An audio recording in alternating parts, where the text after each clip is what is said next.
અરે નસીબમાં લખ્યું હશે કે નહીં લખ્યું હોય, કિસ્મતમાં હશે કે નહીં હોય, ભાગ્યમાં સુખ લખ્યું હશે કે નહીં હોય, પણ ભગવાનના દરબારમાં જઈ અને તમારા માટે કાલાવાલા કરી કગરીને મારા રોમ જોડતી સુખ ના લઈને આવું તો મેલડી નહીં.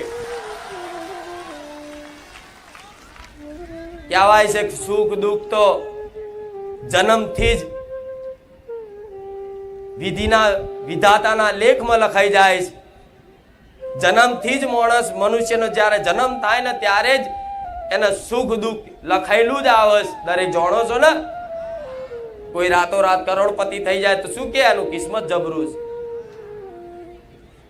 એનું ભાગ્ય કહેવાય. કે છે ને આવું?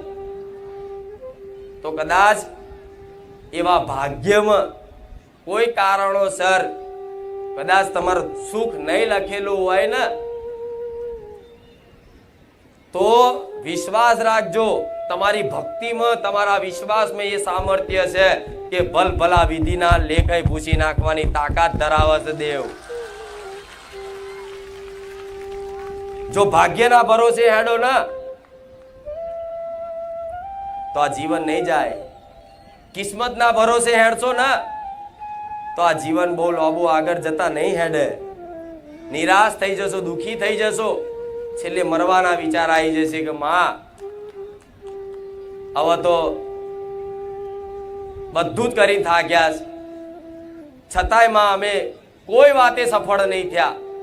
ભણ્યા ગણ્યા, નોકરી મેળવી, બધું કર્યું, પણ છતાંય સારી નોકરી હોવા છતાંય તે માં કંઈક ના કંઈક દુઃખ દરેકના ઘરમાં છે ને. કોઈના ઘર પરિવારના સંસારના દુઃખ છે, કકરાટ, ઝઘડા, કંકાસ.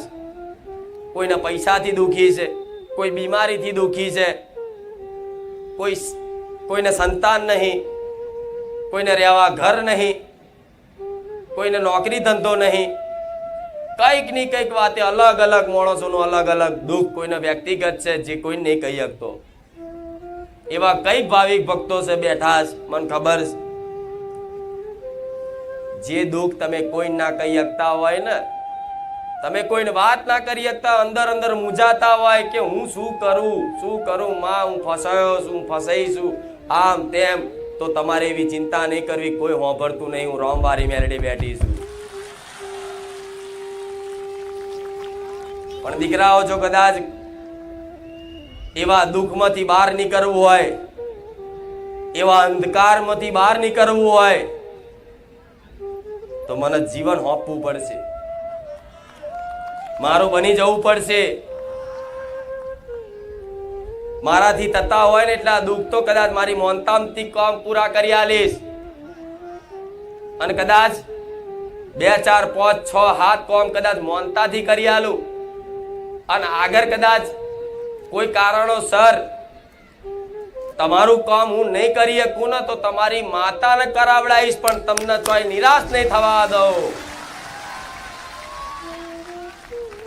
એમ તો હું બેઠી છું, પણ તમે બસ આઈને ખાલી માનતા રાખો, કામ થઈ જાય, માનતા પૂરી કરી દો.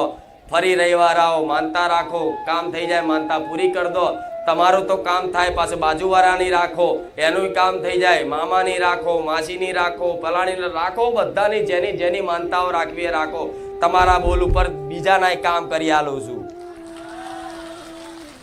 તમે કોકના વાંગરી કરો કે રાખ બુખાર મેરડી માની મોનતા, જા તારું આ દુઃખ મટી જશે, તો તમે બોલો છો ને, તો તમારા બોલે કોકનું કામ કરી આલું છું. અને બોલે એટલા અડધા દાડા બોલ્યા હોય, 15 દાડા 15 દાડો ના થાય. તો તમારા બોલે જો બીજાના કામ કરતી હોય, તો તમારી પર મારી નજર છે ને, મારી કૃપા છે ને, તમે મારા ચૂંદડી હેઠળ જ છો ને, એવો વિશ્વાસ રાખજો. ભલે ખાલી દેખાતી નહીં, પણ ડગલે ને પગલે હું છું. પણ તમારું દુઃખ ના મટે, તમારી કોઈ તકલીફ જલ્દી દૂર ના થાય, તો કિસ્મત ભાગ્ય નહીં માનવાનું, પણ એવું વિચારી લેવાનું કે માં આ દુઃખ પડ્યું ને તારે તારો ભેટો થયો છે, આ દુઃખમાં તું અમારી સંભાળ લેવા માટે મળીશ. ભલે માં દુઃખ 5 વર્ષે મટતું, પણ તું માં દુઃખમાં જોડે રહેજે બસ. ભલે દુઃખ દૂર ના થાય, ચિંતા નહીં.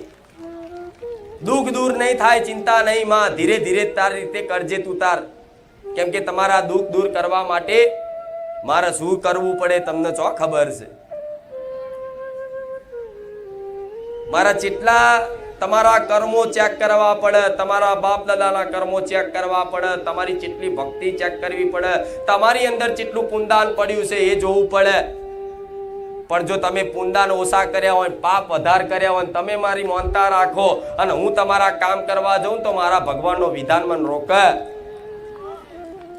કે જો આવા ભક્તોના તાર કામ કરવા હોય ને તો અત્યાર સુધી એને બહુ ખોટા કર્મો કર્યા છે, બહુ પાપ કર્યા છે, પણ આના કામ કરવું હોય ને તો એમને એમ નહીં થાય. એના પાપ પુણ્યના લેખા જોખા જોઈ લેજે તો કદાચ તમારા ખાતામાં હું જોઉં કે પાપ વધારે પડ્યું છે, પાપનું પલ્લું ભારે છે, એટલે હું દરેક દીકરાઓ દીકરીઓને શીખવાડું છું, એક સલાહ આલું છું, માર્ગદર્શન આલું છું. દીકરાઓ કઈ ના થાય ને તો કઈ નહીં, પણ આવા પશુ પક્ષીની થોડી થોડી સેવા કરતા રહેજો. મારા નોમે કરો, તમારી કુળદેવીના નોમે કરો તો એ કદાચ 5 કિલો ચકલાન ચણમાં તમારું ચયું દુઃખ જતું રહે છે ખબર પડે. એ તો સમય જતા પડે, પણ આજના માણસો તાત્કાલિક હિસાબ જોઈએ. આજે ભક્તિ ચાલુ કરી અને તાત્કાલિક સુખ જોઈએ તો હું માતા નહીં દુનિયાના છેડામાં જઈ આવો. તાત્કાલિક જો કોઈ ભગવાન માતાજી તમને સુખી કરત મને કાંઈ કહેજો કે આ માતાજી હતા ના ભગવાન હતા, તાત્કાલિક અમને 5 રવિવારમાં સુખી કરી નાખ્યા. બને એવું? ક્યારેય ના બને, ક્યારેય ના બને. એના માટે એની ભક્તિ કરવી પડે. અને ભક્તિ કોને કહેવાય? સેવા, પરોપકાર, દયા ભાવના બીજા પ્રત્યે આવતી હોય ને તો એ ભક્તિ છે. પણ આજે માણસ પોતાનું પેટ ભરવા તૈયાર છે. ભલે ને બહાર ગાયો ભૂખી મરતી, કૂતરા ભૂખે મરતા, આવા પશુ પક્ષી જીવ ભૂખે મરતા, પોતાને જ તરસ લાગી પોતે જ પાણી પી લેવાનું, બાજુવાળાને પૂછવાનું નહીં પાણી પીવું છે કે નહીં. આજનો માણસ આવો સ્વાર્થી છે. પણ જેણે હંમેશા કદાચ કોકના ખવડાઈ ખાધું છે, જેણે હંમેશા કોકના ખવડાઈ ખાધું છે, એના ઘેર કદાચ કોઈ પ્રારબ્ધનું દુઃખ આવી જાય કર્મોનું, છતાં એ દુઃખમાં હું પોતાની વાડ બની રક્ષા કરવા વાળી મેરડી માતા છું. એને અહેસાસ તો ના થવા દઉં, એના દુઃખમાં એટલો આનંદમય રાખું ને એને એવું લાગે કે મને કોઈ દુઃખ જ નહીં. દુનિયા એમ કે આ દુઃખી છે, પણ તમને એટલો આનંદ રાખો, એટલો હરખ હસતો રાખો ને, ભલે તમારે જોડે કશું જ ના હોય, પણ સુખ અંદરનો વિષય છે, બહારનો વિષય નથી. આજે પૈસા કમાવો છો, પૈસા કમાવો તે નોકરી ધંધો કરો છો ને, જે બી મહેનત મજૂરી કરો છો શેના માટે? પૈસા માટે. તો એ પૈસા તમારી જોડે આવી જાય, હાથમાં આવે એટલે તમને આનંદ લાગે, તો તમે પૈસાના ભૂખ્યા નહીં, તમે આનંદના ભૂખ્યા છો. તો તમારા આત્માને શું જોઈએ છે? આનંદ. હવે આનંદ તમે પૈસામાં ખોરો છો, માન સન્માનમાં ખોરો છો, સારા કપડાં પહેરવામાં ખોરો છો, સારા ઘરમાં ખોરો છો, પણ યાર જે તમે સુખ એ પૈસા ગાડી બંગલામાં માન સન્માનમાં ખોરો છો ને એવા પૈસા વાળા, ગાડી વાળા, બંગલા વાળા એ તે સુખ ખોરે છે. હવે એ શેનું ખોરે છે એમને પૂછી આવજો. જાઓ,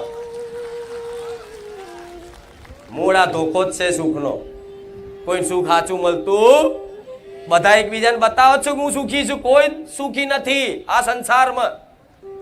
આ વિશ્વાસ રાખો. માથા પીટો છો ને, માથા પસાડો છો ને, અમે દુઃખી માડી, અમે એવા કેવા પાપ કર્યા કે અમે દુઃખી, આખું અમારું કુટુંબ સુખી છે, અમારા બધા હગાવાળા બધા સુખી છે, અમે એવા કેવા કર્મો કર્યા કે અમે દુઃખી. એમનું દુઃખ જોવા ગયા છો તમે કોઈ દાડો? એ દરવાજા વાગીને રોતા હોય છો, ખબર હોય તમને?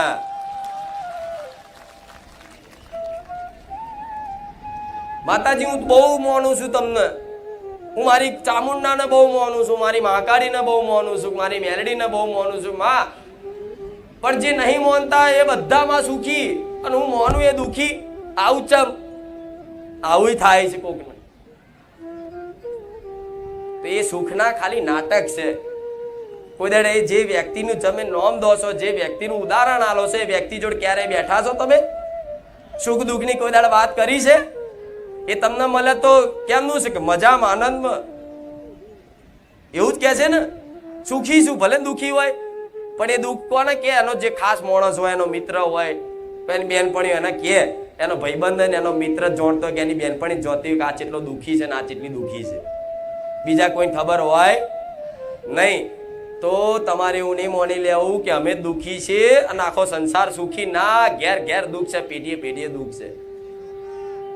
જે ભગવાન માતાજીથી વિમુખ છે, જે ધર્મના માર્ગથી વિમુખ છે, એ બધા દુઃખી ને દુઃખી કંઈક ની કંઈક વાતે. ભલે અજોબોપતિ કહેવાતા, ભલે ઇસ્ત્રી ટાઈટ કપડા પહેરતા, પણ કોઈ સુખી નથી.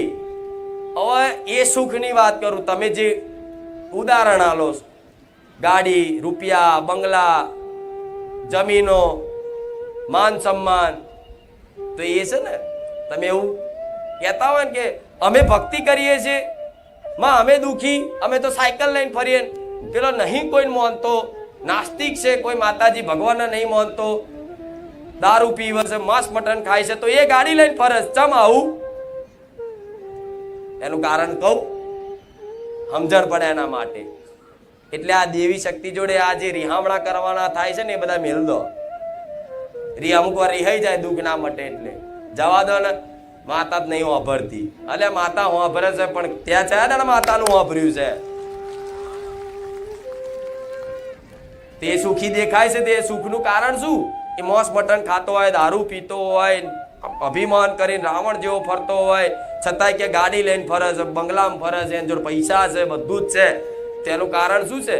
કંઈક ની કંઈક વાતે એના ગયા જન્મમાં એનો પુણ્ય પડી હશે, પુણ્ય પડ્યું હશે, અને એ પુણ્યના સ્વરૂપે એના લેખમાં ભગવાને એના આટલું પૈસાનું સુખ એને લખી દીધું હોય. એટલે આપોઆપ છે ને, એ આપે રૂપે અચાનક પૈસા વાળો બની જાય. કોઈ માતાજીની ભક્તિ કર્યા વગર, કોઈ ઉપાસના કર્યા વગર. એટલે એને એવું લાગે હું જબરો છું, પણ એને ખબર નહીં કે આ મારા પુણ્યનું ફળ છે ગયા જન્મનું. આ જેમ જેમ ખાલી થશે, જેમ જેમ જેમ જેમ જેમ જેમ ખાલી થશે, એમ એમ ધીરે ધીરે ધીરે ધીરે ધીરે 5, 7, 10 વર્ષ પછી છે ને ફુગ્ગાની જેમ ફૂટી જશે, ચોય દેખાશે નહીં. જોવો છો ને આવું નજર હોમે, તો તમારે ક્યારે એમની તુલના નહીં કરવી કે જે નહીં માનતા એ બધા સુખી રહે છે, જે માને છે એ દુઃખી છે. જે નહીં કોઈ નીતિ નિયમ પાળતા એવા રૂપિયા વાળા તો બધા કરોડપતિ છે, અને અમે ગરીબ.